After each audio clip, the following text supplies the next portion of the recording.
Hey everyone, my name is Marabelle Blue. Welcome to my Coaching Life Realities channel. This channel is dedicated to mental health and well-being. And today's topic, we are going to talk about boundaries and empowerment for yourself. I really felt this was a good topic to bring up, especially since now we're at the end of the year and 2025, well, the beginning of any year, not just 2025. People start to focus on their health, their well being, dedicated more to working out. And while all of these things are good, we have to keep in mind that this is not something that should last for a short time. In order for you to see results with anything, you have to apply yourself. And I need to hear myself say it because these past couple of months have been extremely emotionally draining. I had an appointment with one of my doctors a couple of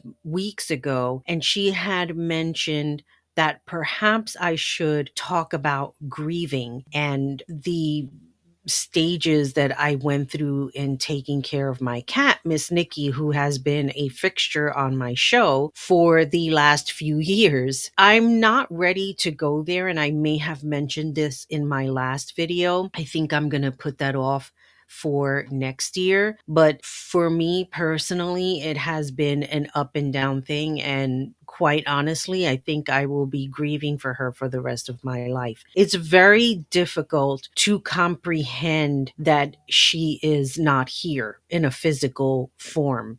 And it's very painful for me. And with all that being said, one day I will get into the whole topic of grieving. I think it's important to discuss empowerment and building boundaries because every day we have to build boundaries with people, whether they be family or friends or even strangers on the internet, which I've learned a long time ago. It makes no sense for me to spend time in arguing with people that I don't know, that I will never see in real life. And it's draining. It's emotionally and mentally draining to argue with a stranger on the internet. I've seen people do it. I don't know why they do it, but they do. And I'm the kind of person I will just block a person. Like a lot of the times I will either reply and block, or other times I will just not reply and just block completely because I don't feel I need to explain myself to somebody who doesn't know me, who's just seeing pictures or videos on the internet. So with all that being said, I broke things down about how to empower yourself with boundaries and why this is important for your own health and mental well-being. So let's start with building self-awareness. Building self awareness comes with the understanding of your strengths and your weaknesses. Everybody has them in one form or another. And sometimes even a weakness is not even a bad thing. A weakness could be constituted as, let's just say, being a perfectionist. Everything has to be perfect. What makes it a weakness is you may spend too much time on that particular thing. If you are a word processor, let's just say, in that field, they look for more speed and accuracy. When you have the speed, you have the time to be accurate in your proofreading. But if you're constantly stopping while you're typing, you're not working on the speed, so to speak. You're too busy looking back, which is very challenging. When I was in school, we actually had a typing class and we learned all of the keys by heart. You had to learn. I would get so upset. I'm like, I'm not going to be a secretary when I grow up. And then I got into the field of being an administrative assistant, which was very fulfilling. But I knew in life I aspired to be much more than being locked down in a cube. That was just not for me, for my future. Understanding that aspect of myself, I had to reflect on what truly mattered to me and how I was going to hone in on the skills that I wanted to learn in order for me to basically help other people, like becoming a life coach. I took two different courses. One course was much more intricate than the other, but they both complemented each other in the information that I needed in order for me to succeed. In addition, I was able to look inward at things that I probably never paid attention to before, and now I am very well aware of it. Now, understanding also what truly matters, it doesn't come from a selfish place, because a lot of people will think, oh, well, if it only matters to me, then I'm being selfish. No, you're not. What matters to you, like I use that example of becoming a life coach, that mattered to me. That is not being a selfish person to educate myself so that I can go ahead and help others. Like Reiki healing. I wanted to learn that aspect and how it was going to help me and how I help others through sound, through my singing bowls, through even just putting my hands over and passing the energy so that you can feel that energy, that positive energy to surround you. All of these things are important, and all of these things have to be consistent in order for me to continue empowering myself. And in that, helping other people, it's kind of like you can't keep what you have unless you give it away. And when you give it away to the people, to the persons who want to learn, it only enhances you more because you're giving that love, that empowerment to somebody else so that they can pay that forward to another person who wants to learn. And this is what it really is about. It's not about being selfish in the way of keeping things and then not sharing it. You know what they say? Sharing is caring, gaining knowledge through education, through developing skills. That's how all of this works in conjunction. Another very important point is taking ownership. Own your decisions without relying on others for validation. I cannot express how important this is. I have a client who is going through some issues right now. And in that situation, they are having trouble with decision making. They make a decision, but then the next day they renege on that decision and they let go of their boundaries. The boundaries that they have set forth in that moment, they let it go. And what happens when you do that? You invite more of the drama in. You are letting that person overstep your own boundaries because you're saying, come and take advantage of me. I don't care. That's the way they're looking at it, even though you may not feel that way. That is what's happening. I will use this as an example. In my own personal relationship, in my last video, I talked about the twin flames theory versus the avoidant. I was with somebody, I fell in love with them. And for me, they were the most amazing person on the planet. And they, for some reason, could not see it. And understanding that, I didn't feel it was my place to make them see what a beautiful person they are on the inside. Because, everybody has their own journey. However, because of that, I left that door open and I left my heart open in the hopes they would come around and see how much I loved them, how much I cared for them. Because they knew that, they used that to their advantage. They said, well, she's going to be there regardless. She will be there no matter what. When I don't have X amount of women that I want to mess around with, I know that she's going to be there because of the way she feels about me. And it comes to a point where you have to put your foot down and say, you know what? I love you, but I love myself more. And I'm not going to allow this behavior to infiltrate my life and think that I will be available for your needs when you're not even available for me emotionally. Forget the physical aspect of it, because that's what it all came down to. His needs were physical and mine was emotional. I was ready to settle down, he was not ready to settle down. And at the end of the day, I have to respect that decision. I cannot change a person's mind. It is not my responsibility to change somebody else's mind because I'm saying, I'm the greatest thing. I'm in love with you. You have to see everything. That's like a little bit obsessive. And that doesn't help anybody. That doesn't help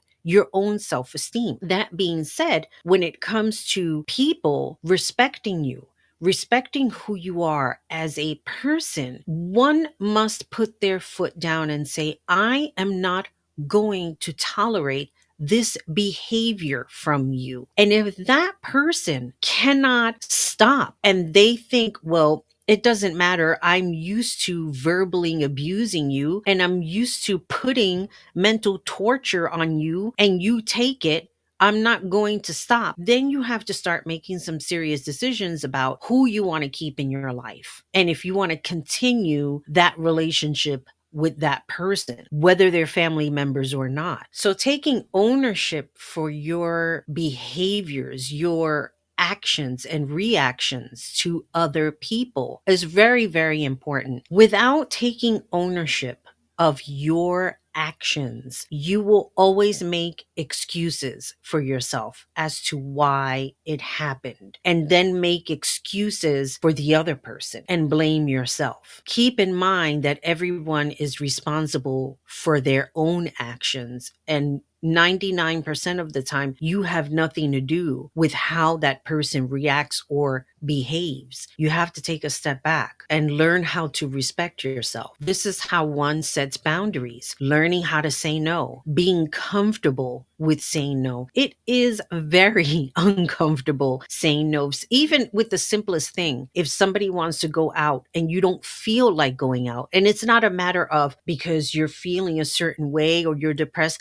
maybe you're tired, maybe you want to veg out, maybe you want to take that moment to just lay down in your bed, relax, enjoy your family, your pets, whatever it is. Just enjoy these moments and be okay with saying no. No, I really don't feel like it. I kind of want to veg out. I want to relax. There's nothing wrong with saying that, because when people really care about you, they will totally get it. Because at some point, they will also feel the same way. They have felt the same way. So be okay with saying no. There isn't a reason why you should feel uncomfortable. And if you are feeling uncomfortable, then it's time for you to question yourself. Why am I feeling uncomfortable? Why do I feel the need to people please all the time? Do I feel like I need to be liked or loved or useful? Ask yourself these questions, and what are the answers that you come up with?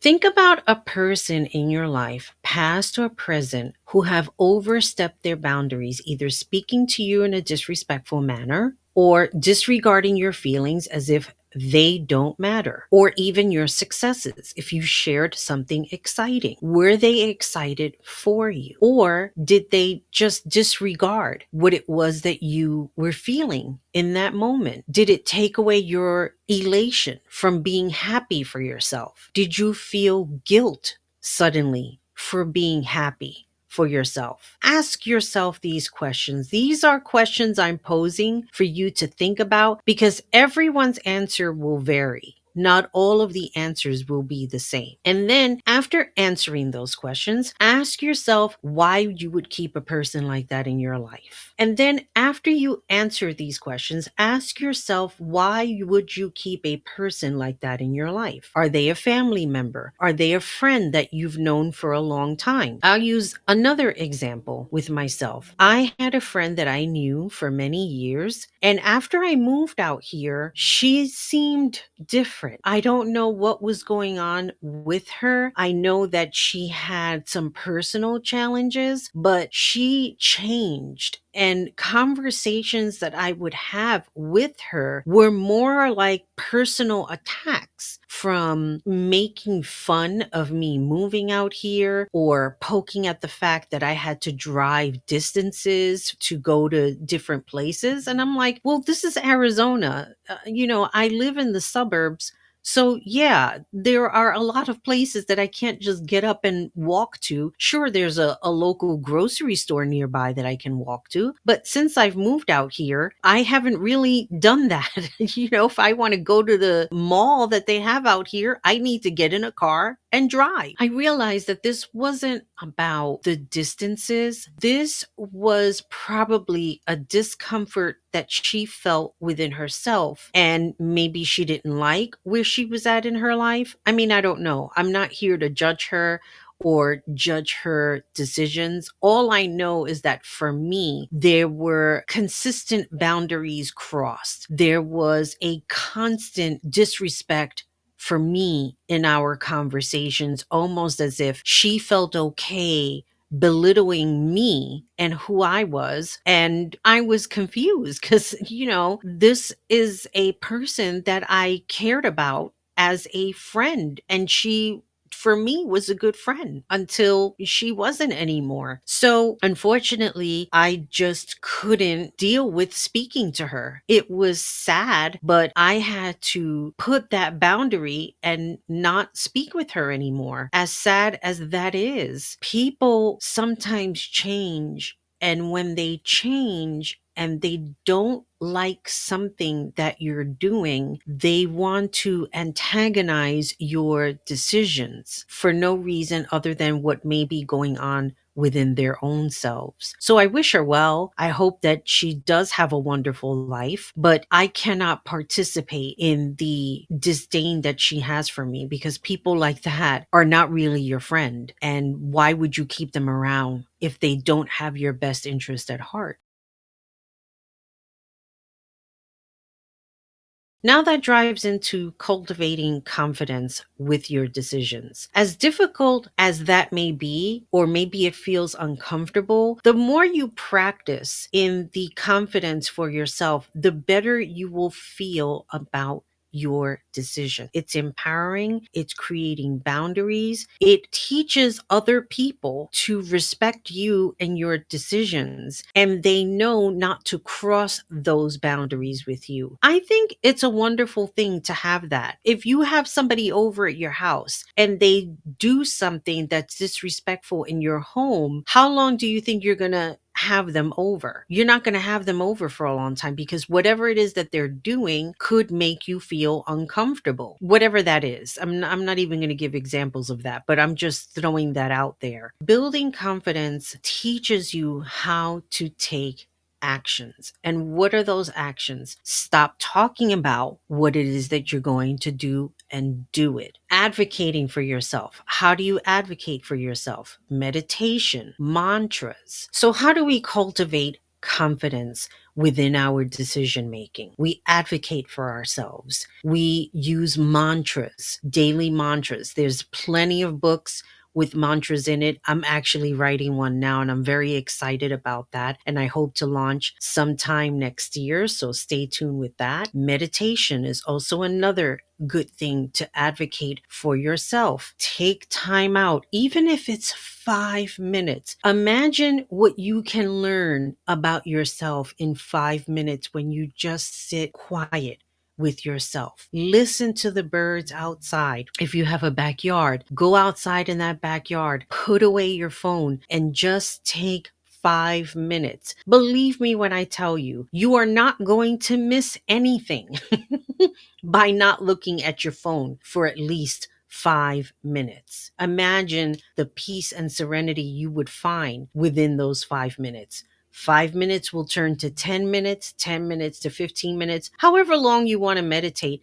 however long it will make you feel comfortable. The other and most important thing is blogging or journaling. Now, if you didn't know, I do have two separate books. This is the author's copy from Amazon. It's my Zenflow series. So you have this cover, you have a hardcover, and I do have the female version cover. This is just a hardcover of the same book. And here is the Zenflow female version cover. Now the questions inside are different. I cultivated this book with daily questions. Now, the questions are the same. You're just answering it day to day. So inside, you have a place where you can put, sorry, I'm looking at it, where you can put the name, well, your name in the book and the year that you are keeping it. And then the questions, the daily questions here. What did you accomplish? What challenges did you meet? It's all very engaging. And it's the same way with this book. This is a hardcover version of this book, and it's balance, reflection, and gratitude. Now, the way that I cultivated this book, you have a morning reflection, and I put just enough lines in the hopes that it's enough to write things that occurred in the morning. Then you have your midday reflections, what happened throughout the course of your day. And then you have the evening reflections, kind of winding down what occurred in the evening. And then you have take a moment and close your eyes, breathe, let go of any early events and interactions. It's a very, very well versed. It's something that I put together. I'm very proud of this. And I'm hoping that you will go ahead and make a purchase. I will leave the links down below so that you can go ahead and purchase your blogs and be able to keep it for forever. Look back, see what you wrote, see how you've grown. It's a great way to reflect on the changes that you have made in your growth. The other important thing is surrounding yourself with positive people. That is the utmost of importance. If you are surrounded by negative people, yes, it can be a challenge because, I live with people who can focus more on the negative aspects more than the positive aspects. And I built my boundaries by not saying anything and walking away. That is the way I take care of things, because to say something will engage an argument. And that I already know. And a lot of the times I just have to sit quiet with myself, know who I am, and know that not everything is forever. Changes are always going to happen. Good changes are always going to be implemented into my life for as long as I keep working and moving forward. And in finding those positive people are through your friends, through mentors, even life coaching. And everybody knows you can go to marabelleblue.com. I will also put that link down below. You can book a session with me. And I am also on premium chat. You can contact me there if you just like to book a one-time thing, but you can also do that on marabelleblue.com. And I will leave all of that information down below. I am currently building my meditation center, so I will be posting videos of singing bowls, and this will also help with your meditation. So please do visit, support, ask any questions that you may have so that you can have a better life coaching session or even a Reiki session. And the other thing that I also wanted to mention, I recently launched a chakra candle. I put this image on here. I will be blessing the candle and ship it over to you. So again, marabelleblue.com, where you can purchase this candle, and I will leave that direct link down below in the description. That way you have something to focus on. This also helps with meditation, and I would highly suggest to buy it. You have the option to also add a Reiki session with your candle after we have our Reiki session. So please take under consideration of this beautiful candle series. And then also other candles will be available on servboxx.com coming next year. All in all, building boundaries and empowerment for yourself takes work. Nothing happens overnight. And I say this over and over again. It's important to understand when you start the work, you begin your journey to self-empowerment and being comfortable building those boundaries, being comfortable when saying no, when necessary, and feeling good about yourself, advocating for yourself. I cannot express that enough. I have been through so much in my own personal journey, having lived with a narcissist who was a terrible person, where I questioned my own sanity. I questioned everything that I had worked so hard for. And I felt like I had regressed terribly. And I don't recommend anyone getting involved with somebody who is as self centered and self serving as that narcissist was. If you ever feel like you have met somebody and you call to question that type of relationship, and you need guidance and assistance, again, marabelleblue.com, and we can work together to help rebuild yourself and your self esteem, which is very, very important. So I hope this information has helped you. I am available for sessions. The door is open and all the links will be down below. And as always, remember, be good to yourself, be good to each other. Most importantly, take care of you. Bye, everybody.